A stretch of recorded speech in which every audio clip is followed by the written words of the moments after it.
She walked through the front door at 10 o'clock at night smelling like another man's cologne, sat down across from me at the kitchen table, and smiled.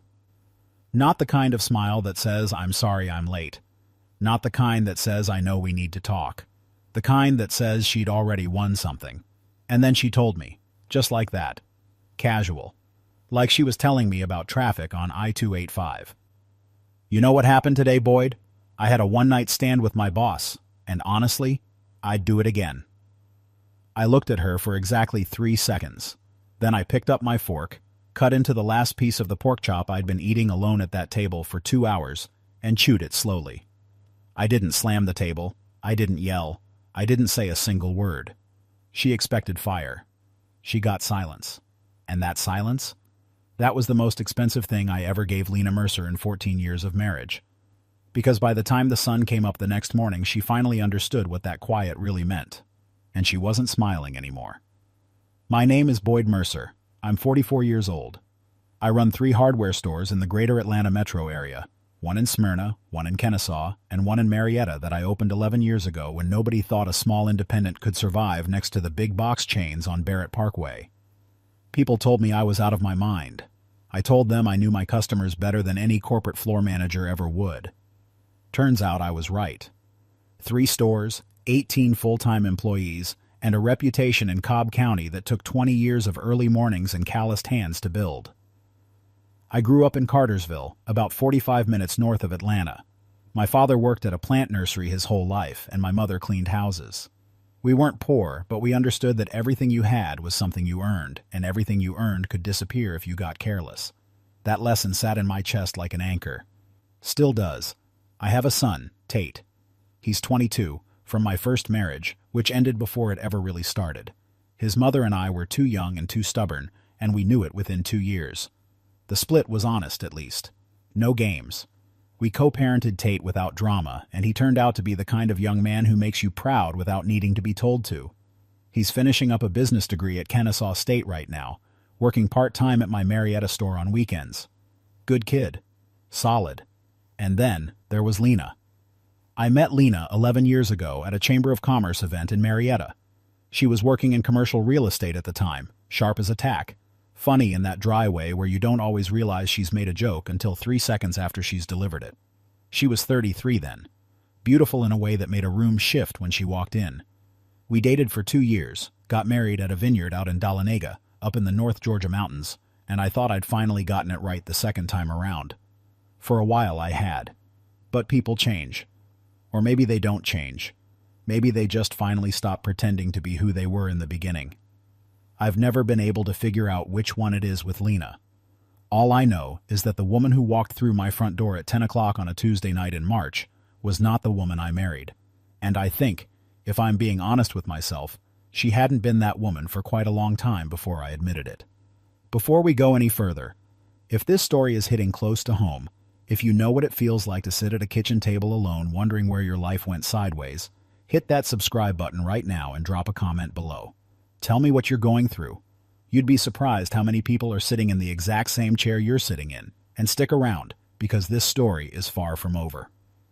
The signs had been there for months. I just didn't want to read them. Lena had taken a new position at Callaway Group, a commercial development firm with offices in Buckhead. Her boss there was a man named Garrett Callaway. Yes, the owner's son, which tells you everything you need to know about how he got the title.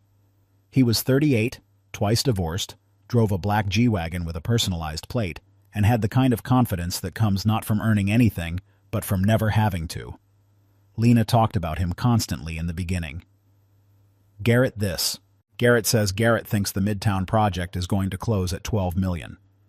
I didn't think much of it. Lena was ambitious. She had always talked about work like other people talk about sports. Then the talking about Garrett stopped. Just like that. Gone. And if you've ever been in a long marriage, you know, when someone stops mentioning a name they used to say every day, that's not nothing, that's something. Her phone habits changed around the same time. She used to leave it on the charger in the kitchen every night, face up. Then it started going to bed with her.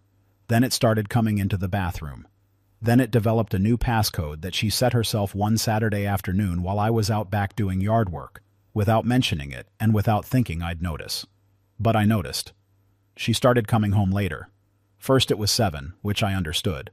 Commercial real estate doesn't keep bankers' hours. Then it was 8:30, then 9. The excuses were always reasonable on their own. Client dinners, late showings, site walks that ran long. The kind of thing that sounds fine once and sounds like a pattern by the 15th time. I want to tell you I confronted her. I want to tell you I sat her down and demanded the truth early, that I was some kind of decisive man who faces things head on. But the honest answer is that I didn't, because part of me wasn't ready to know. When you've built a life with someone, when you share a mortgage and mutual friends and holiday traditions and all the small ordinary architecture of a long marriage, there's a part of your brain that protects you from the knowledge that would require you to burn it all down. It's not weakness, it's survival instinct. And it can cost you. What snapped me out of it wasn't a gut feeling. It was a Tuesday in January when I came home early from the Kennesaw store. The HVAC had gone out and we closed at 3. And found a receipt on the kitchen counter from a restaurant on the Atlanta Beltline. 2 glasses of wine, an appetizer, an entree, another entree, 2 desserts.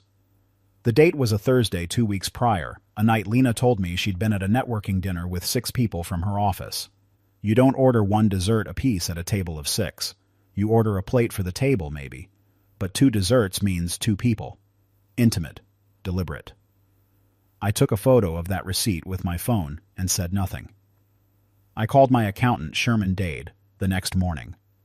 Sherman had been handling my books for 9 years. A quiet, methodical man who worked out of an office on South Cobb Drive and who I trusted completely. I didn't call him about business that day. Sherman, I said, I need to understand the full picture of our household finances. Joint accounts, anything you've processed for Lena personally, everything. He was quiet for a moment. This a tax question, Boyd? No, I said. Another pause. You want me to pull everything? Everything. And Sherman, I need you to be discreet. He said he understood. He pulled 3 months of joint account statements and cross-referenced them against the tax documents he had on file. What he found was that Lena had been moving money. Small amounts, nothing dramatic. 200 here, 350 there, from our joint savings into an individual account I wasn't a signer on. She'd opened it 8 months ago. Over those 8 months, she'd moved just under $4,000 into it. Not a lot in the grand scheme of things, but nobody moves money in secret for innocent reasons.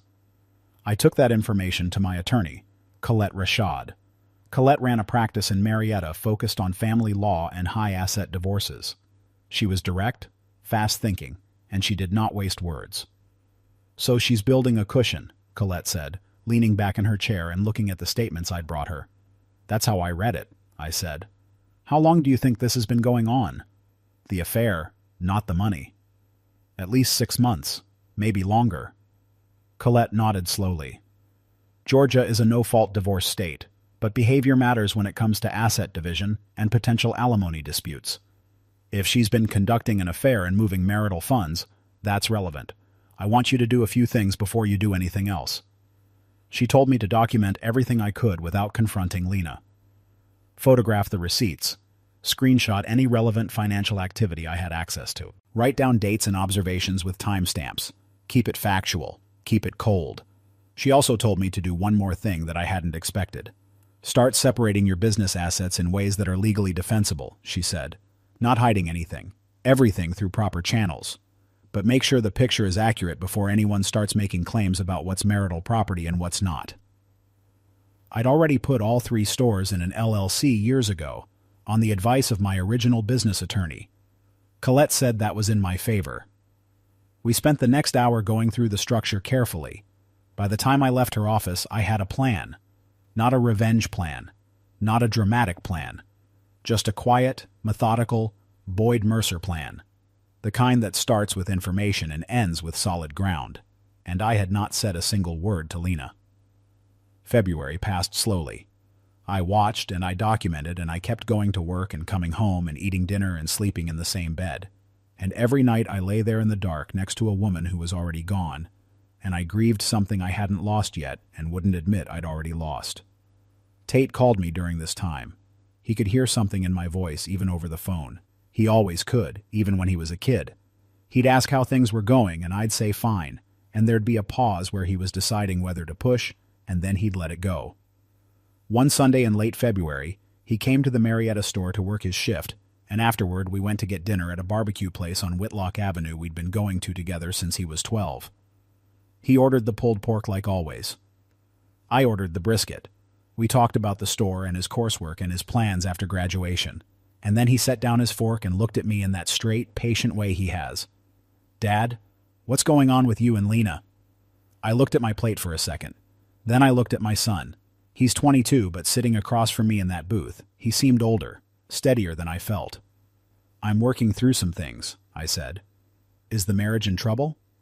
"Yeah," I said. First time I'd said it out loud. "Yeah, Tate. I think it might be." He nodded once, slowly, the way he does when he's taking in information he doesn't like but isn't going to argue with. "What do you need from me?" That question, of all the things he could have said. What do you need from me? 22 years old and he's asking his father that. "Right now, just let me handle it," I said. "Don't say anything to anybody. And know that whatever happens, the stores are solid, my life is solid, and I'm going to be fine." "I know you will be," he said. And he picked up his fork, and we finished dinner. March came, and with it, the night everything changed. It was a Tuesday. I had spent the morning at the Smyrna store and the afternoon doing paperwork in my home office. I made dinner around 7.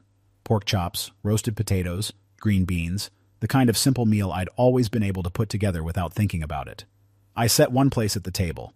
Lena had texted me at noon saying she'd be late. Some deal she was working on. I texted back. "Okay." Then she stopped responding. I texted at 5 when I started cooking. "Dinner around 7. You want me to save you a plate?" Nothing. I texted at 7:15. "Food's ready." Nothing. I ate alone. I cleaned the kitchen.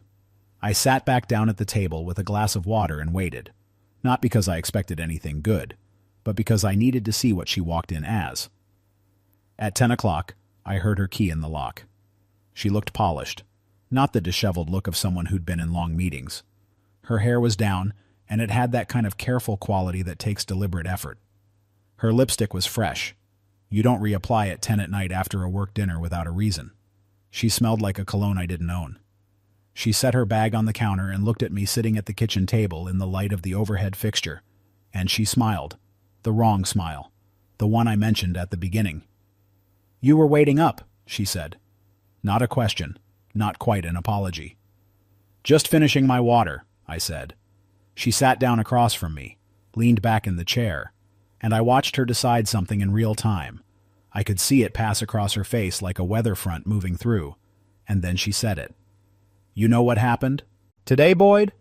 And she said his name, Garrett. And she told me exactly what she'd done and where, and that it wasn't the first time, and that she didn't regret it, and she'd do it again. I think she wanted me to overturn the table. I think she wanted me to scream.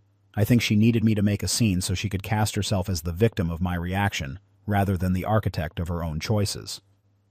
That's the way some people work. They do the damage, and then they need you to lose control so they can point at the explosion and say, "See, this is why." I didn't give her that. I looked at her for 3 seconds. Then I picked up my fork and ate the last piece of pork chop on my plate. I didn't say a word. She waited. She watched me. The smirk slowly went somewhere more uncertain. "Boyd." I finished chewing. Put down my fork. Picked up my glass, drank the last of my water. Stood up, carried my plate to the sink, rinsed it, placed it in the dishwasher. "Boyd, say something." I turned off the kitchen light and walked down the hall to the guest room, where I'd been sleeping for 3 weeks without telling her I'd made that decision, and I closed the door. That night was the quietest I'd slept in months. The next morning I was up at 5:30. I showered, dressed, and made coffee. I was sitting at the kitchen table with my laptop open and a legal pad beside it when Lena came downstairs at 7. She looked like she hadn't slept. She stood in the doorway to the kitchen and looked at the table, at my open laptop, at the legal pad covered in notes, at the stack of documents beside my coffee mug, and something in her face shifted. She was reading the room. She was starting to understand. "What is all that?" she asked. "Business," I said. She poured herself coffee, stood at the counter. The bold confidence of 10 o'clock the night before was completely gone. In its place was something watchful and a little afraid. "Are you going to talk to me?" she asked. "I'm going to talk to my attorney today," I said. "I already have an appointment." The coffee cup stopped halfway to her mouth. "Your attorney?" "Colette Rashad. You've met her. Christmas party 2 years ago." Lena set the cup down on the counter. "Boyd, I'm not angry, Lena," I said. And I meant it. The anger had already happened, in private, over weeks, in the car on the way home from work, and in the dark at 2 in the morning, and in every quiet moment I had to myself while I was working through what I knew. "I'm past angry. I'm at the part where things get organized." "Organized," she repeated, like the word didn't quite make sense. "I've been talking to Colette since January," I said. "After I found the receipt from the Beltline restaurant. 2 desserts, Lena. You told me it was a table of 6. She went very still. "Sherman pulled the joint account records," I continued. "The individual account you opened in June, he found it. Nearly $4,000 moved over 8 months. I watched her face. I kept my voice level. "I'm not bringing this up to punish you. I'm bringing it up so we're both clear that I've known for a while, I've been preparing, and now we're going to move forward in an organized and legal fashion." She sat down at the table across from me. She looked, for the first time since I'd known her, genuinely caught. "How long?" she said quietly. "How long have I known? Or how long have I been preparing?" She didn't answer. "Long enough," I said. "Colette is filing paperwork today. I've already moved my business assets into a structure that reflects their premarital origin. The stores have been in an LLC for 6 years. That was always going to be protected, but we've made sure the documentation is airtight. The house we'll deal with properly." Lena put her hands flat on the table. Boyd, I don't want to fight you on this." "Good," I said, "because I don't want to fight either. I want a clean, honest settlement. I'm not trying to leave you with nothing. I'm not that kind of man. But I am not going to pretend that what happened is something we can repair. Not after last night." She looked at the table. Her jaw was tight. "I don't know why I said it that way," she said finally. "Last night. The way I told you. I don't know why I did it like that." I thought about that for a second. I thought I did know why. She'd wanted a reaction she could use. She'd wanted chaos. She'd spent months making a secret decision, and she needed me to make one too, loudly and badly, so she wouldn't have to sit with the full weight of hers. "It doesn't change the outcome," I said. And I went back to my laptop. Colette filed that afternoon. By the end of the week, Lena had retained her own attorney, a man out of Sandy Springs whose name I recognized from billboards on I-75. I was not surprised. Lena was nothing if not efficient when she finally decided to move. The next 3 months were the kind of months you survive rather than live. I went to work. I ran the stores. I talked to Colette twice a week. I had dinner with Tate on Sundays, and I told him as much as he needed to know without making it ugly. He handled it with more maturity than most grown men would have. The settlement negotiations were uncomfortable, but not vicious. Lena's attorney pushed on the house and on the stores. Colette held firm on the LLC structure. The businesses were premarital assets that had been formally documented as such since before the marriage. The house was the marital home, and we handled it the way you handle a house. We agreed to sell it, split the equity, and each move forward. What Lena's attorney hadn't anticipated was the documentation on the individual bank account. Moving marital funds into a private account, even small amounts, is not a neutral act in Georgia divorce proceedings. It gave Colette leverage, not to destroy Lena, just to level the table. The final settlement was fair. Not generous to her, not punitive, but fair, which is what I'd wanted from the beginning. I moved out of the Vinings house in June and into a place I rented in East Cobb, a 3-bedroom house on a quiet street off Johnson Ferry Road with a big backyard and a covered porch that faces west. I have had more peace on that porch in 4 months than I had in the last 4 years of my marriage. The stores are doing well. The Marietta location just had its best quarter since I opened it. We're expanding the tool and equipment rental section, which was Sherman's idea and which I should have done 3 years ago. Tate works Saturdays and we have dinner most Sundays. Sometimes we cook at my place now instead of going out. He's been teaching himself to grill and he's better at it than he'll admit. I think about the night Lena sat across from me at that table and told me what she'd done. I think about it the way you think about the exact moment you understood something that had been true for a while. Not with bitterness, more like the feeling you get when a storm finally breaks. The relief of knowing what you're dealing with, even when what you're dealing with is bad. She expected fire. She got silence. And that silence said everything she needed to hear, even if she didn't understand it until the next morning when she came downstairs and saw the legal pad on the table. Some people will tell you that moments like that are about winning or losing. That's the wrong frame. It's not about beating anyone. It's about knowing who you are when someone tries to take it from you. It's about being the kind of man who doesn't have to yell to be heard. My father used to say that the quietest man in the room usually knows something the rest of them don't. He was talking about negotiations, about dealing with suppliers and contractors, about the way you carry yourself when money is on the line. But I think he was talking about more than that, even if he didn't know it. I think about Tate at that barbecue restaurant, setting down his fork and asking, "What do you need from me?" 22 years old, already more grounded than I was at 40. If I did one thing right in this life, it's raising a young man who asks that question instead of telling you what you should feel. My life is smaller than it was 6 months ago. One house instead of two. Quieter evenings. No more trying to read a room where someone is always managing a secret. That smallness, that simplicity. I didn't know how much I'd wanted it until I had it. Some losses are the best thing that ever happened to you. It just takes a while to see it that way. I'm Boyd Mercer. I own 3 hardware stores in Cobb County, Georgia, and I once sat at a kitchen table and finished a pork chop while my wife told me she'd slept with her boss and she'd do it again. And the next morning, I had a legal pad and a plan and 14 years of patience that finally had somewhere to go. The stores are still there. My son is still there. My name is still good in this county. She took the smirk. I kept everything else. My personal take, the power of the quiet man. What fascinates me about Boyd is his discipline. Lena didn't just come home with another man's scent. She came home looking for a fight. She wanted fire. She wanted screaming. She wanted chaos to justify her own betrayal. But Boyd understood something most people don't. Silence is the ultimate boundary. By simply finishing his dinner and saying nothing, he told her she was no longer worth his energy. While she was playing a one-night stand game, he was playing a long-term legal game. He didn't lose his temper because he had already prepared his exit. He didn't just protect his hardware stores, he protected his dignity. My takeaway is this: you don't have to yell to be heard. Sometimes the loudest thing you can do is go quiet, get organized, and let the truth do the talking for you. Lena thought she won a night.